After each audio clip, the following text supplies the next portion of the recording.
Ok, on se retrouve pour parler un peu plus en détail du raisonnement par analyse-synthèse. Donc dans un premier temps, je vais rappeler un petit peu ce que c'est et en quoi ça consiste, puis on fera 2 exemples pour faire un peu de pratique. Alors, comme son nom l'indique, ce raisonnement, il commence d'abord par l'analyse.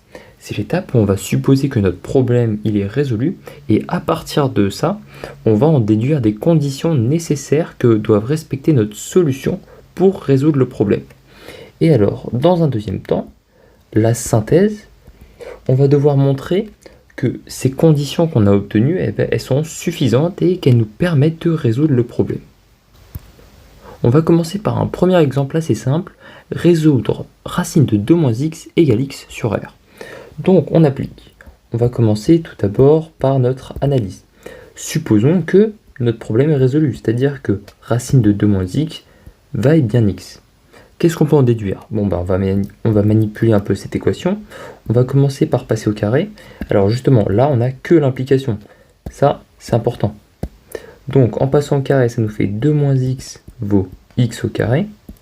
Ce qui implique que x au carré plus x moins 2 vaut 0. Et si on voit apparaître une racine évidente, 1 est racine évidente. Et vu que notre polynôme est rendu unitaire, le terme en C ici, c'est notre deuxième racine. Donc, plutôt et moins 2 et racine également.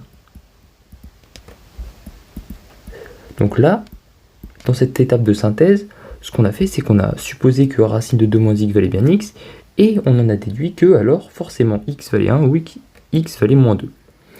On peut donc maintenant passer à notre étape de synthèse. Il va falloir vérifier que 1 et moins 2 sont bien solution de notre problème.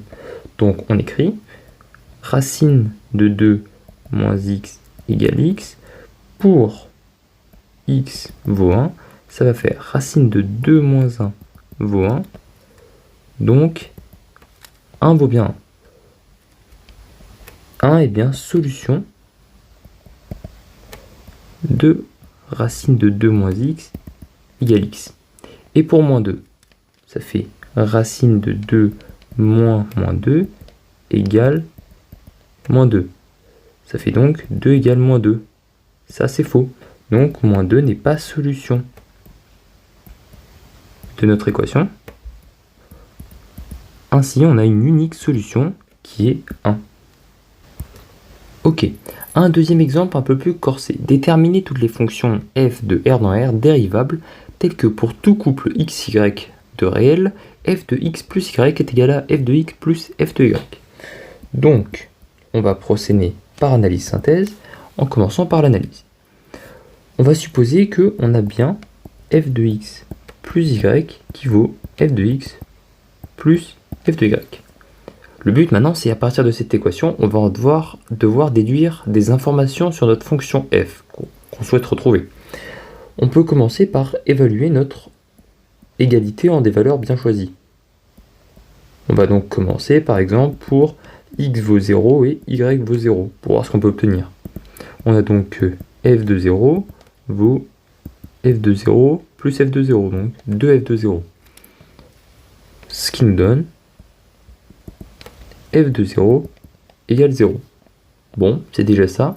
On peut se servir aussi de notre hypothèse que f est une fonction dérivable.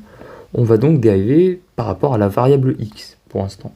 Donc, f dérivable, ça veut dire que f' de x plus y est égal à f' de x et f de y par rapport à x est une constante, donc ça vaut 0. Une fois qu'on a ça, on peut de nouveau évaluer notre égalité. On peut par exemple avoir f' de y qui vaut 0 ici, en prenant x égale 0. On a donc que y est une fonction constante, sa dérivée est nulle. On peut donc dire que f de x va s'écrire sous la forme ax plus b, où a et b sont des réels. Notre fonction est constante, elle peut donc seulement s'écrire sous cette forme. Et on peut alors utiliser ce qu'on avait fait au début, f de 0 vaut 0, d'où ici b vaut 0. À la fin de cette partie d'analyse, on peut donc dire que notre fonction f peut se mettre sous la forme ax. Bon, maintenant, on peut passer à la synthèse. On va devoir désormais vérifier que les fonctions de cette forme-là sont bien solutions. Donc, réciproquement, on va poser notre fonction f sous la forme f de x vaut ax. On peut alors dire que f de x plus y vaut, en utilisant notre égalité a facteur de x plus y, on développe, ça fait ax plus ay, et par définition, f de x plus f de y. On a donc que les fonctions f de la forme x a, ou plutôt ax ici, sont bien solutions de notre équation fonctionnelle. Voilà.